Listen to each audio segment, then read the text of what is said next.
ప్రభు అయిన యేసుక్రీస్తునందు ప్రియమైన సహోదరి సహోదరులారా అందరికీ వందనాలండి. ఈ రాత్రి సమయంలో ప్రియులైన మీ అందరినీ ఇలాగున మరలా దేవుని వాక్యంతో కలుసుకోవడానికి నాకు సంతోషంగా ఉంది. ప్రియులారా, గత కొన్ని దినాలుగా కొంతకాలంగా మా పైన భరింపనశక్యమైనటువంటి భారముగా ఉన్న కొన్ని విషయాలు మీతో చెప్పడానికి అవి చట్టరీత్యా అవి అంత అనుకూలమైనవి కావు కాబట్టి నేను మీతో ఎవరితో బహిరంగంగా ఏమి చెప్పలేదు. త్వరలో వాటన్నిటికి వచ్చిన విషయాలు మీకు నేను తెలియజేస్తానని ప్రేమతో మనవి చేస్తూ, మా కొరకు నాతో పాటు ఉన్న మిగిలిన నలుగురు దేవుని దాసులైన అనుచరుల కొరకు ప్రార్థన చేయండి. గత 11 సంవత్సరాలుగా మేము అనుభవిస్తున్నటువంటి బాధ వ్యధ అనుభవిస్తున్న మాకు, చూస్తున్న దేవునికి తప్ప మిగిలిన ఏ మానవునికి బహుశా అంతగా అవగాహన కలగదు. ఎందుకంటే అంత భయంకరమైనటువంటి వేదనకు మేము గురయ్యాం. సాతాను శోధనలో పడ్డాము. దేవుడు ఎందుకో అనుమతించారు. దినాలు ఏం మారలేదు, మనుషులు కూడా మారలేదు, కాలాలు సమయాలు ఏం మారలేదు. మనం అనుకుంటున్నాం అన్నిట్లో మార్పు వచ్చిందని. ఎందుకంటే గతంలో వలె ఈనేడు కూడా సత్యాన్ని ఎదిరించేవారు అనేకులు ఉన్నారు. ఆనాడు పౌలు గారి దినాల్లో చాలా మంది దేవునికి విరోధులుగా జీవించారు. ఏది తమ స్వజనులైన వారే అనేకులు. ఈ రోజున మనము చాలా సందర్భాలలో దేవుని బిడ్డలమని చెప్పుకునే అనేకులు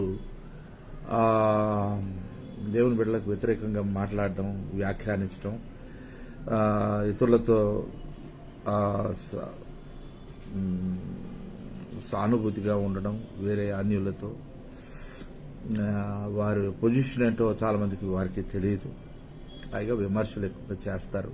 వారిని అందరిని బట్టి నేను ఏం బాధపడను. ఎందుకంటే వారు మన సహోదరులు కనుక వారి పట్ల గౌరవం ఉన్నది, వారి అభిప్రాయం వారికి ఉన్నది. అది వారు ఎవరైనా ఎప్పుడైనా వారి సొంత అభిప్రాయాన్ని చెప్పవచ్చు. కానీ దేవుని వాక్యాన్ని మనం పరిశీలన చేసుకొని ఆయా విషయాలలో దేవుని సంకల్పం ఏంటి, ఉద్దేశం ఏంటి, ఆయన బిడ్డల పట్ల ఆయన చేసే కార్యాలు ఎలాంటివి అనేటటువంటి విషయాలని దేవుని వాక్య ధ్యానంలోనే మనకి ఎక్కువగా దొరుకుతూ ఉంటాయి. ఆ అనుభవంలోకి మనం వస్తామన్నమాట. అయితే నేనేదో పెద్ద పండితుడిని అయిపోయాను, మిగిలిన వారికి ఏం వాక్యం తెలియదు అనేది కాదు, అసలు కానే కాదు. నేను కేవలము దేవుని వాక్యములో మనకి ఆదరణకరమైన విషయాలు, దేవుడు మనకు పొందుపరిచిన విషయాలని, పరిశుద్ధ లేఖనంలో భద్రపరిచినటువంటి ఈ విషయాలని నేను పదే పదే జ్ఞాపకం చేసుకుంటూ, నా వల్ల ఎగ్జాక్ట్గా నాలాంటి సమస్య కాకపోయినా అనేకులు అనేక రకాలైన సమస్యలతో బాధలతో ఉన్నారు.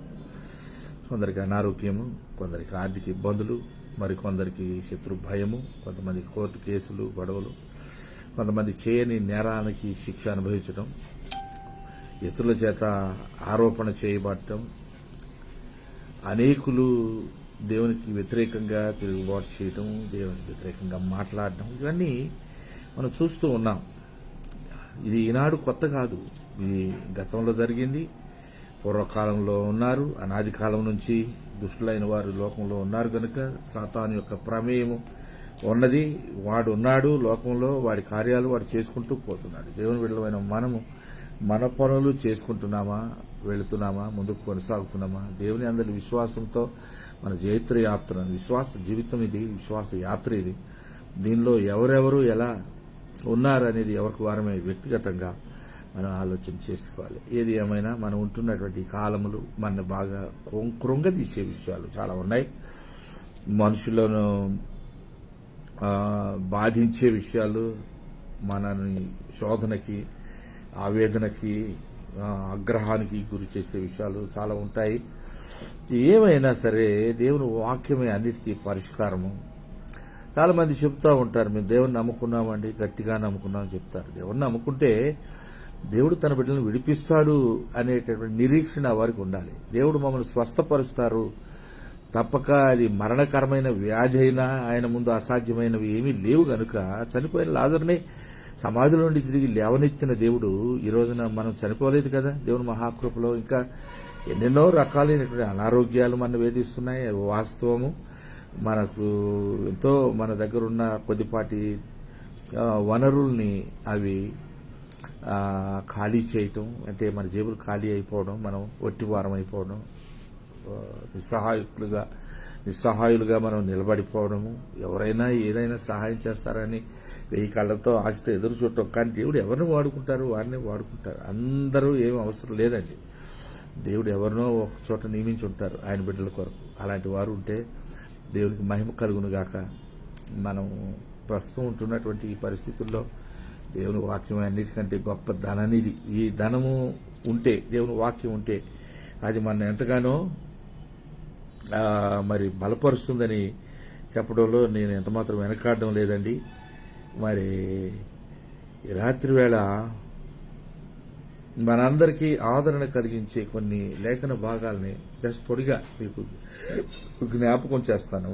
వీటిని మీకు అందరికీ తెలిసినా కూడా ఇప్పుడు నేను కూడా వీటినే చదవాలి. మనమందరం ఇదే చదవాలి, ఎన్నిసార్లైనా చదవాలి. ఎంత ధ్యానించినా దానికి ఒక అంతం లేదు. ఎందుకంటే మనం ఇంకా ఈ లోకంలోనే ఉన్నాం. ఈ లోకంలో ఉన్నంత వరకు దేవుని సజీవమైన వాక్యము ఇది బలపరిచేది, మన బాధల్లోంచి విడిపించేది, దేవునితో సమాధాన స్థితికి నడిపించేది, మన బలహీనతలు మనకు చూపించేది, అర్థం వంటిది, మన తప్పిక తీర్చేది, ఆత్మ సంబంధమైన దాహము, ఆత్మ సంబంధమైన పోరాటంలో జయము అనుగ్రహించేది ఈ వాక్యమే, వాక్య ఖడ్గము. కనుక ప్రియమైన దేవుని బిడ్డలారా, ఇవన్నీ కొత్త విషయాలు నేనేం చెప్పను. మీకు తెలియని విషయాలు ఏమీ లేవు. వాస్తవానికి మీరు బైబిల్ చదువుతున్నారు, దేవుని దాసులు. చదవని వారికి ఇవి ఉపయోగపడతాయి నేను చెప్పేవి. అయితే మనం అందరం కూడా దేవుని వాక్యాన్ని మాకు వచ్చులే అని అనుకోకుండా, వచ్చినా మనం ఎన్నిసార్లు విన్నా మరి అయిపోయిందిలే, నేను వినేశానులే ఒకసారి అంటే కాదు, ఎన్నిసార్లైనా వినాలి. అయితే దేవుని వాక్యంలో మనం చెప్తున్న రీతిగా ఆదరణకరమైన దేవుని మాటలు ఇవి ఎక్కడున్నాయి అని మనం చూస్తే కీర్తన గ్రంథంలో 23వ అధ్యాయము, ఇంగ్లీష్లో the Lord is my shepherd, యెహోవా నా కాపరి అని మనం చెప్పుకుంటున్నాం, చదువుతున్నాం. అయితే ఈ అధ్యాయము చాలా ఆశ్చర్యకరమైనటువంటి 6 వచనాలు ఉన్నాయి 23వ అధ్యాయము కీర్తనల గ్రంథంలో. మొదటి అదే అధ్యాయం అంతా కూడా మనం చూస్తే 23వ అధ్యాయం నేను తీస్తానండి.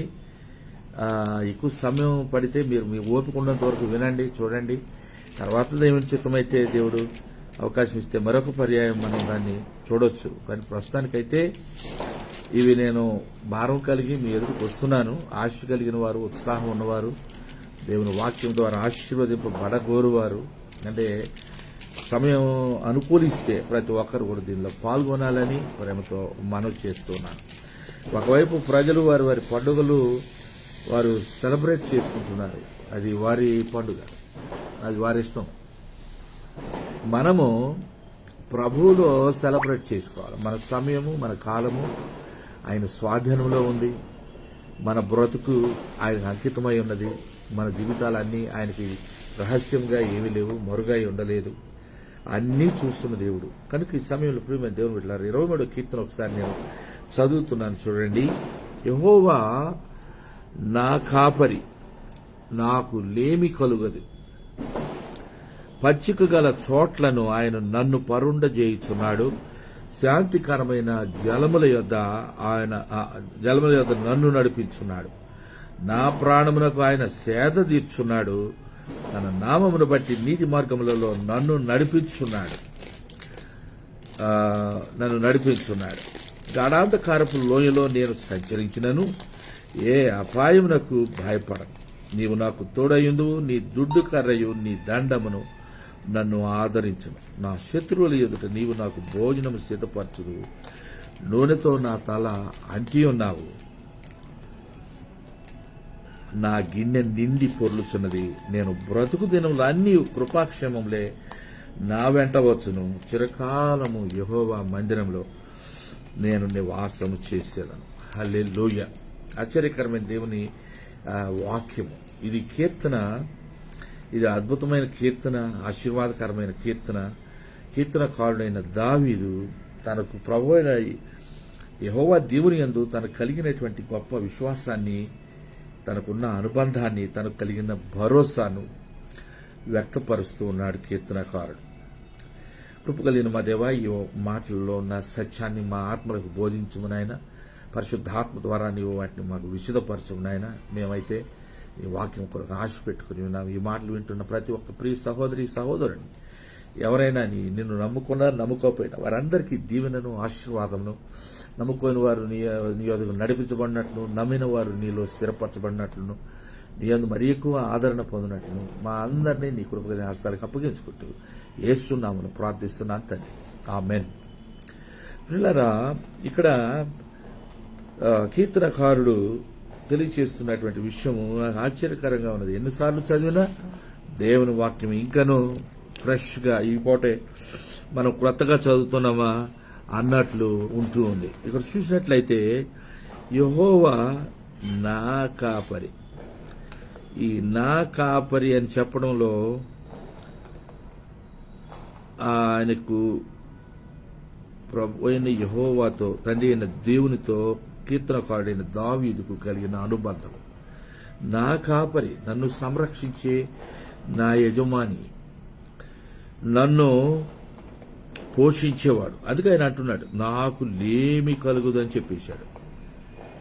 మనకు దేవుడు కాపరిగా ఉన్నప్పుడు, ఆయనే మన సంరక్షకుడిగా ఉన్నప్పుడు, ఆయన గొర్రెలుగా మనం ఉన్నప్పుడు, ఆయన దొడ్డిలో మనం ఉన్నప్పుడు ఆయన ఏం చేస్తాడట? 2వ వచనంలో, పచ్చిక గల చోట్లను ఆయన నన్ను పరుండజేయుచున్నాడు.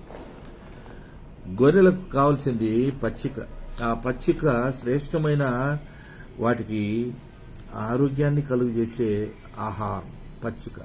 ఆ పచ్చిక బయళ్ళు గల చోట్ల, పచ్చిక గల చోట్ల ఆయన నన్ను పరుండి చేస్తున్నాడు. పరుండి అవి మేసి కడుపు నిండా తినేసి అవి సంతృష్టి చెంది పడుకునే విధంగా, అంటే అంత సమృద్ధి అయినటువంటి వాటి పోషణ అందులో కనిపిస్తుంది. కనుక మనము యెహోవా నా కాపరి అని కీర్తనకారుడు చెబుతూ, ఆయన పచ్చిక గల చోట్ల ఆయన నన్ను పరుండ చేయుచున్నాడు అంటే విశ్రాంతిని కలుగ చేస్తూ ఉన్నాడని కీర్తనకారుడు తెలియజేస్తున్నాడు. అంతేకాకుండా శాంతికరమైన జలములు తిన్న తర్వాత త్రాగాలి కదా. ఇవి జంతువులైనా మనుషులకైనా ఒకటే విధానం. ఏంటంటే అవి తింటాయి, మనము తింటాం. తిన్న తర్వాత వెంటనే తింటూనే మనకేం కావాలి? నీరు కావాలి. అది శాంతికరమైన జలములు అయి ఉండాలి. అవి పరిశుద్ధాత్మ ద్వారా దేవుడు అనుగ్రహించే దప్పిక తీర్చే విధానము. తన ఆత్మ ద్వారా మనకు దప్పిక తీర్చే మన దేవుడు. హల్లెలూయా. ఈ మాటలు నేను చెప్తూ ఉండగానే నా హృదయం ఎంతగానో ఉప్పొంగిపోతుంది. దేవుని కృపా సహితమైన మాటలు మనల్ని ఆలోచన స్ఫురింపజేస్తాయి. శాంతికరమైన జలముల యొద్ద నన్ను నడిపించుచున్నాడు. ఆయన నడిపించే వాడై ఉన్నాడు, నడిపిస్తూ ఉన్నాడు. ఆయన నడిపించకపోతే మనం నడవలేము, మనకు త్రోవ తెలియదు. ఎందుకంటే ఆయన మన జీవితం అనే ఈ నావకు ఆయనే చుక్కానిలాగా ఉన్నాడు, నడిపించే నాయకుడిగా, నావికుడిగా ఉన్నాడు. హల్లెలూయా. అంతేకాకుండా ప్రియులారా, ఆయన నా ప్రాణమును నాకు ఆయన సేద తీర్చుచున్నాడు. అలసిపోయినప్పుడు కావలసినటువంటిది ఒక రకమైనటువంటి, అంటే ఒక రిలాక్సేషన్ అనమాట. అంటే ఆయన మన ఆత్మ అలసిపోయి ఈ లోకములో, ఈ పనికిమాలిన పాడు ప్రపంచంలో మానవుని యొక్క జీవితము అలసటతోనూ, అశాంతితోనూ, పోరాటముతోనూ, యుద్ధములతోనూ, ఎటు చూచిన జ్ఞానము, అంధకారము, సాతాను యొక్క శక్తుల యొక్క ప్రభావము, దేవుని యొక్క బిడ్డలకు వ్యతిరేకంగా వాడు నిలవబడి చేసే పోరాటము. ఆ పోరాటంలో ప్రభువు తాను తన గొర్రెలమైన మనలను వెంటాడి, మన వెంట ఉండి, మనం నడిపించి, మనకి ఆహారం పెట్టి, మనం సేద తీర్చుచు, జలమనిచ్చి సంతృష్టిపరుస్తున్న మన దేవునికి మహిమ కలుగునుగాక. అంతేకాదు, తన నామమును బట్టి నీతి మార్గములలో నన్ను నడిపించుచున్నాడు. ఆయన నడిపించేవాడై ఉన్నాడు. మనం త్రోవ తప్పే పరిస్థితులే లేవు. ఎందుకంటే ఆయన మనతో ఉన్నాడు కనుక, ఆయన మనం నడిపిస్తూ ఉన్నాడు కనుక.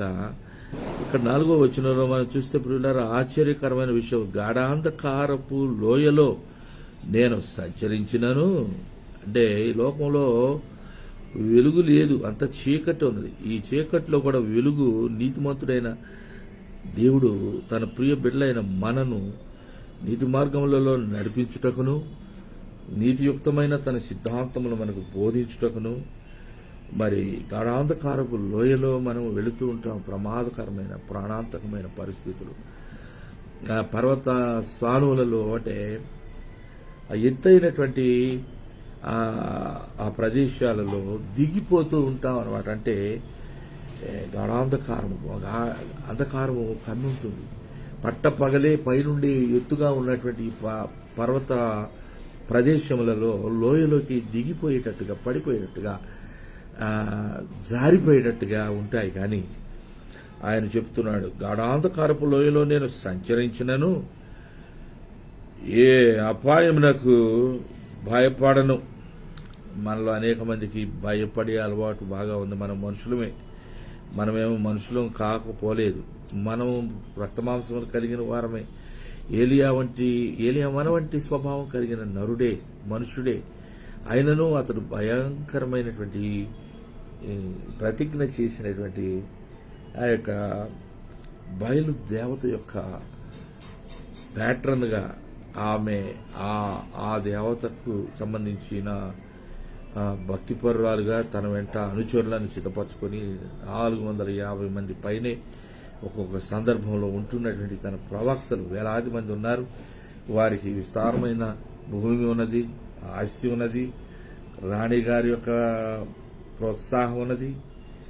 ఎంతోమంది ఎదిరించినా, నీతికి విరోధమైన పనులు చేసినా యజమానులు తన భర్త అయిన అహాబు యొక్క ముద్ర ఉంగరం తీసుకొని తనకు లేని అధికారాన్ని చెలాయిస్తూ ప్రజలందరినీ, నీతియుక్తమైన దేవుని దాసులను, నీతి కొరకు నిలువబడిన ధర్మశాస్త్రమును గౌరవించే ఆకాశ మండలంలో అశ్వినుడైన సజీవుడైన దేవుని యొక్క దాసుడుగా ఉంటున్న ప్రవక్తలను హింసించి బాధపెట్టి వారిని వెంటాడి వారిని చంపివేయాలనేటువంటి ప్రణాళిక కలిగినటువంటి ఆ యొక్క స్త్రీ బహు భయంకరమైనది.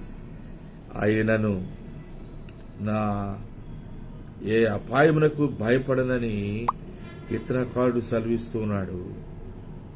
ఏ అపాయానికి భయపడిన అనుభవం లేదు ఆయనకి.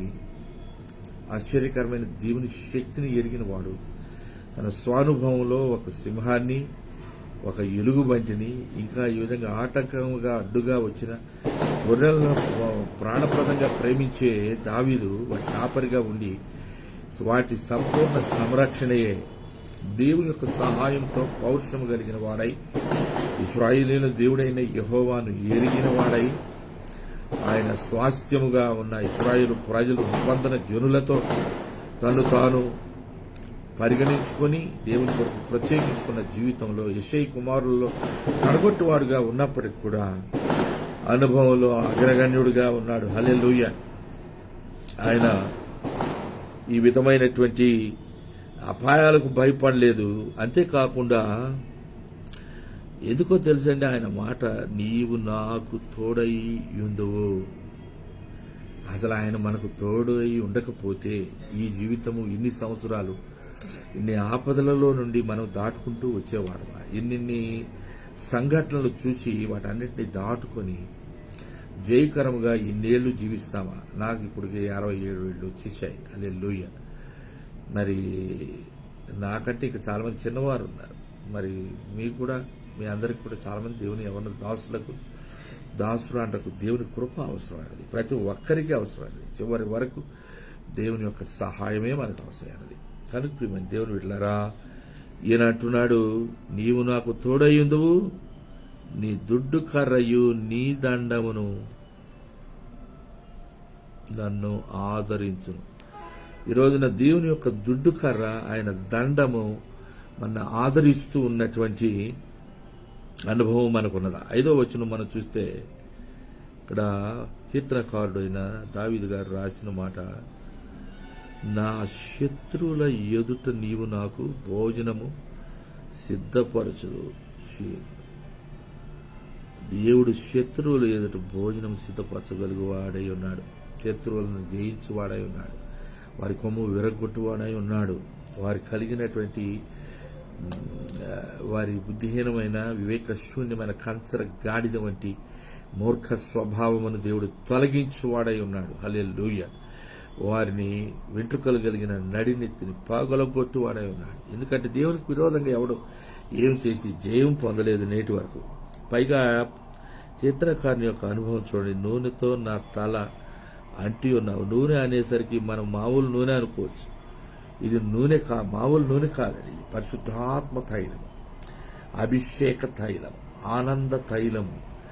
ప్రతి ఒక్కరిలో దేవుడు ఉంచిన ఒక దీపం వెలగటానికి, నరుని ఆత్మ యెహోవా పెట్టిన దీపం. ఆ దీపం వెలుగుతూ ఉండాలంటే పరిశుద్ధాత్ముడు మనలో ప్రకాశిస్తూ ఉండాలి, పని చేస్తూ ఉండాలి. నిండార్లుగా ఆయన మనలో కార్యం జరిగిస్తూ ఉండాలి. ఆయనకు మనం లోబడే వారంగా, ఆయన సార్వభౌమ అధికారానికి కట్టుబడే వారం, ఆయన ధర్మశాస్త్రము శిరోధార్యముగా ఎంచుకొని ఆయన మహిమార్థమై జీవించాలనే తాపత్రయం కలిగిన వారముగా, ఇట్టి అనుభవం కలిగిన వారముగా మనం ఉంటే తప్పక ఆయన మన అనుదినము తన ఆత్మతో నూనెతో మన తల అంటేవాడుగా ఉన్నాడు.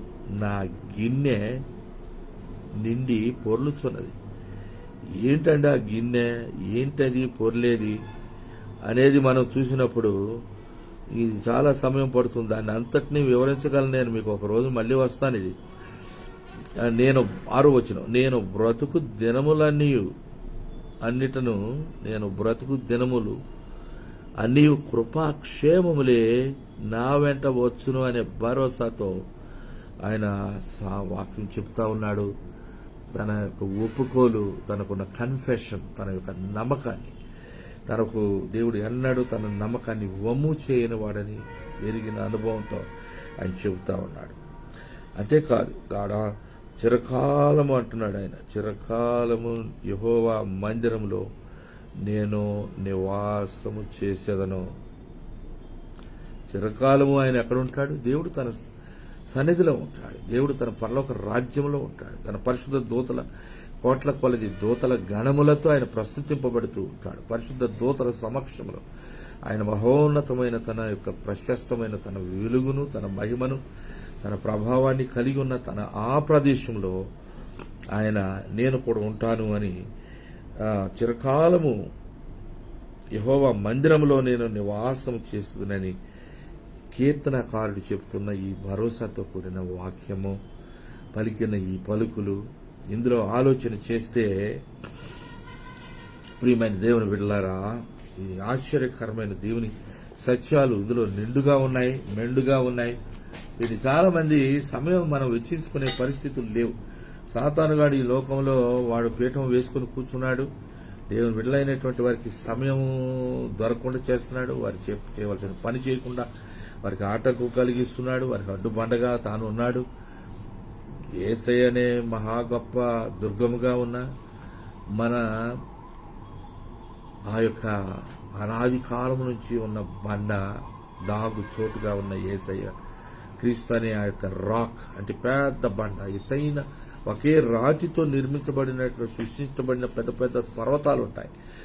ఆ బండలు అది మనకు జ్ఞాపకం చేసుకోవాలి. ఎత్తైన కొండ, ఆ కొండయే మనకు ఆశ్రయము, బండగా, అండగా, నీడగా, ఆశ్రయముగా ఆయన ఉంటాడు.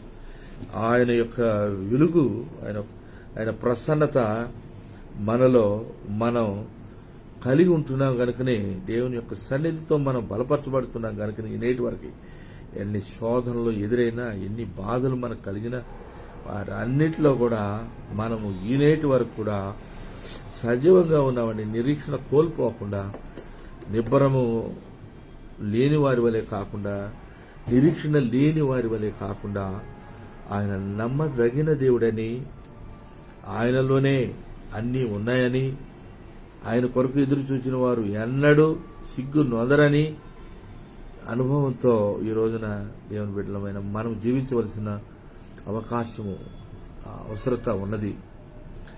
మరి మనం చూస్తే చూసారండి, ఈ సమయంలో కూడా ఇది వాస్తవానికి ఇదేం సీజన్ చెప్పండి? వర్షం, తుఫాను వస్తేనేమో తుఫాను వచ్చింది, అయ్యో పెద్ద తుఫాను వచ్చేసింది, మనకు వర్షం, మన పరిస్థితులు బాగలేవు మనం పనులన్నీ ఆటంకం అవుతాయి, మనం ఎలా అని అనుకుంటాం. పిల్లలకు స్కూల్కి సెలవులు వస్తాయి, పెద్ద వర్షాలు వస్తాయి. కానీ పిల్లలు ఆలోచన చేస్తే ఆ వర్షము లేకుండా 24 గంటలు గడవగానే ఒక వ్యక్తి యొక్క అలసట, ఆ చెమట, పర్స్పిరేషన్ అంటే ఈ వాతావరణంలో వేడి అధికంగా ఉంది. అందువల్ల మనుషులు అననుకూలమైన వాతావరణంలో బాధను అనుభవిస్తారు. ఇది ఉంటేనేమో అది రావాలనుకుంటారు. ఏది వేడి అధికంగా ఉంటే చల్లదనం కావాలి, చల్లదనం కాస్త ఎక్కువయ్యేసరికి మళ్ళా పాత స్థితే కావాలని కోరుకుంటాం. ఇది మానవుడి యొక్క పరిస్థితి అండి.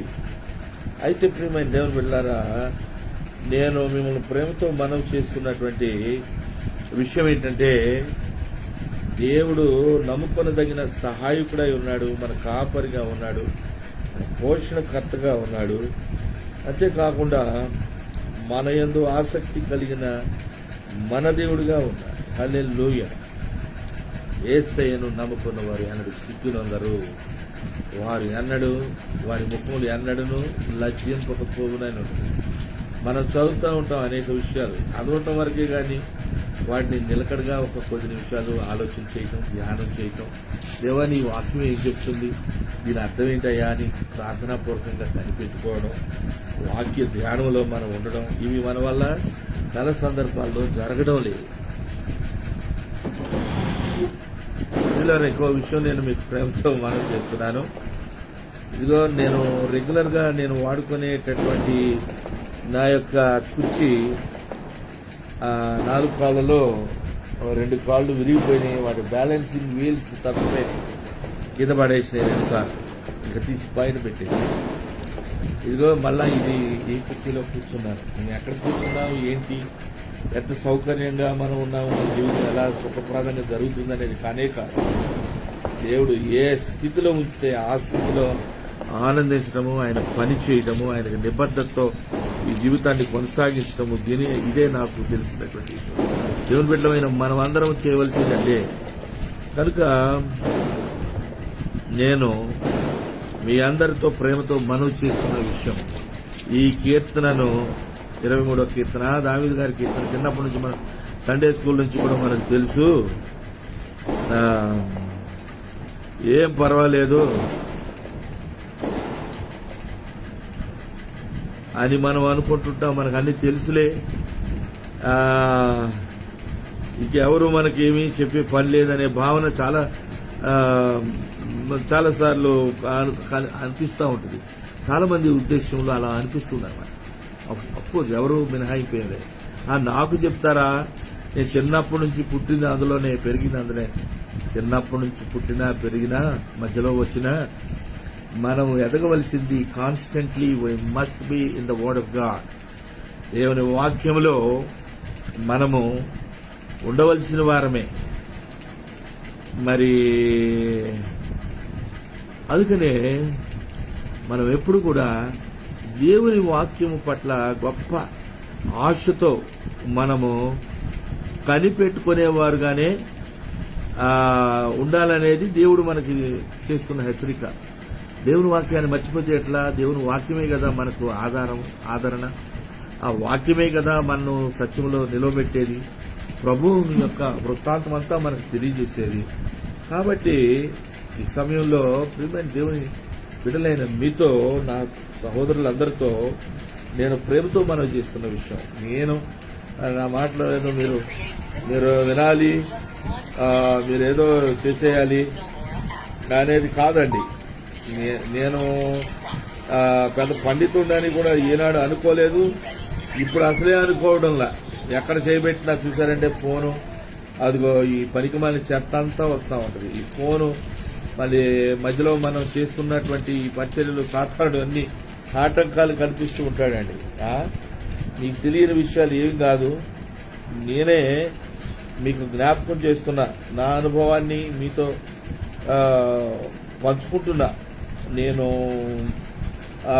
దేవుని యొక్క వాక్యంను ఆశతో అనుదినము ధ్యానిస్తున్నాను. అంతేకాకుండా మీ అందరితో కలిసి దాన్ని పంచుకోవాలనేటువంటి ఒక బలీయమైనటువంటి ఒక ఆశ, ఒక ఆకాంక్ష నాలో ఉంది. పౌలు గారు ఏది తాను నేర్చుకున్నవి, తాను అనుభవించినవి, తాను కలిగి ఉన్నవి ఏది దాచుకోలేదు, కానీ అందరితో వాటిని పంచుకున్నారు పౌలు గారు. ఆయన యొక్క ఆశ్చర్యకరమైన మాటలు, ఆయన చెప్పిన మాటలు, ఆయన ఉపదేశము, ఆయన యొక్క త్యాగము, ఆయన కలిగిన అవకాశాలు, ఆయన నేపథ్యము, మరి ఆయనకున్న రాజకీయ ప్రాబల్యము, ఇవన్నీ కూడా మనం చూస్తే చాలా ఆశ్చర్యకరంగా ఉన్నాయి. కానీ వాటన్నిటినీ ప్రివిలేజెస్ అన్నింటినీ పెంటగా ఎంచుకొని తనకున్న ఆధిక్యతలన్నింటినీ ప్రక్కన పెట్టేసి తాను ప్రభు యొక్క ఆయన ఆధ్వర్యంలో, ఆయన కాపుదలలో ఉన్న ఒక గొర్రెగా తను అభివర్ణించుకున్నాడు. ఆయన నా కాపరి,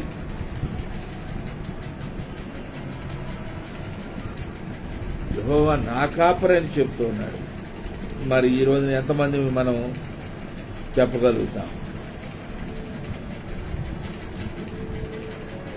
ఆయన ఈ విషయాలన్నీ కూడా మనం చాలా బైబిల్, దీనికి సంబంధించినటువంటి బైబిల్ వచనాలను మనం తీసి చదివితే ఏళ్ళు పూళ్ళు పడుతూ ఉంటాయి. ఎందుకంటే వీటికి సంబంధించినటువంటి అనేక వివరణలు బైబిల్ అంతా కూడా వ్యాపించున్నాయి. బైబిల్ ఆది కాండం మొదలుకొని ప్రకటన గ్రంథం వరకు కూడా దేవుని యొక్క మాటల సారాంశం, సత్యం అంతా కూడా ఒకదానితో ఒకటి ముడిపడి ఉన్నాయి.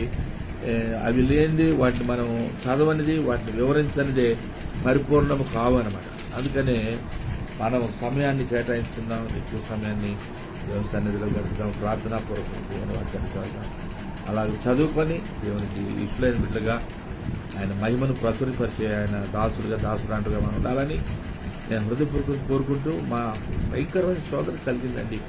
నేను చాలా సందర్భాల్లో నేను మీకు వాటి గురించి చెప్పాలని అనుకున్నా కూడా చెప్పడానికి వీలు కాని పరిస్థితుల్లో నేను ఉన్నాను. నేను కానీ నాతో ఉన్న నలుగురు అనుచరులైన దేవుని దాసులు మరి మా యొక్క ప్రార్థనలో ప్రభు ఆలకించి త్వరలో మాకు అనేక సమస్యల్లో, సుడిగుండాల నుండి, చుట్టుముట్టిన ఆపదలు అన్నింటి నుండి,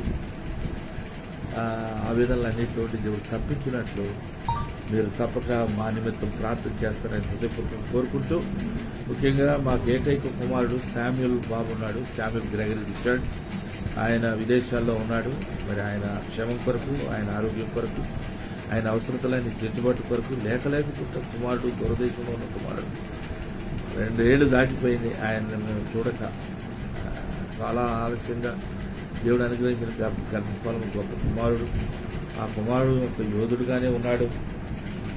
ఆవలి విశ్వాసంలో బలపడి దేవుని కొరకు జీవించాలనేటువంటి ఆశ అతని గురించి కలిగి ఉన్నాం. ఆ బిడ్డ కొరకు ప్రార్థన చేయండి. మీ కొరకు, మీ పిల్లలు మీరు ఎలా ప్రేమిస్తారో నాకు తెలుసు. మేము మా కుమారుని గురించి ప్రేమించి ఈ విధంగా ప్రార్థనలు కోరుతున్నాం. మీకు తప్పనిసరిగా అవసరతలు ఉంటాయి.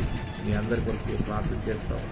మా అనుచరులైన దేవుని దాసులైన వారికి ఆ ప్రార్థన మనవులు తెలియజేసిన వారి కొరకు మేము ఎక్కువగా ప్రార్థన చేస్తామండి. కనుక మీరు కూడా తెలియజేస్తే తప్పక ప్రార్థన. అలాగే నిత్యము మా ఫేస్బుక్ పేజీని ఫాలో అవుతూ మరి స్పందిస్తూ ఉన్న ప్రియ సహోదరి సహోదరులందరి కొరకు కూడా మేము ప్రార్థన చేస్తున్నాం. మిగిలిన వారందరూ కూడా ఇంక్లూడెడ్, కానీ విశేషంగా ఈ బిడ్డలు. కనుక దయచేసి మీరు జ్ఞాపకం చేసుకొని మమ్మలను, మా దినపరిచయం ఈ ప్రార్థనలు ఎత్తుపట్టుకోవాలని, మా ప్రతి అవసరత దేవుడు తీర్చున్నట్లు, మాకు మనో నిబ్బరాన్ని, ధైర్యాన్ని, ఆదరణను కలిగించినట్లు, వాక్యమును మా పట్ల నెరవేర్చినట్లు మీరు తప్పక ప్రార్థిస్తారని కోరుకుంటూ మీ అందరికీ కూడా హృదయపూర్వకమైన వందనాలు తెలియజేస్తూ ఈ రాత్రికాల సమయపు సందేశాన్ని నా ఈ మాటలో నేను ముగిస్తున్నాను. దేవుడు సమృద్ధిగా దీవించి ఆశీర్వదించునుగా. ఆమేన్. God bless you all and good night. Thank you so much.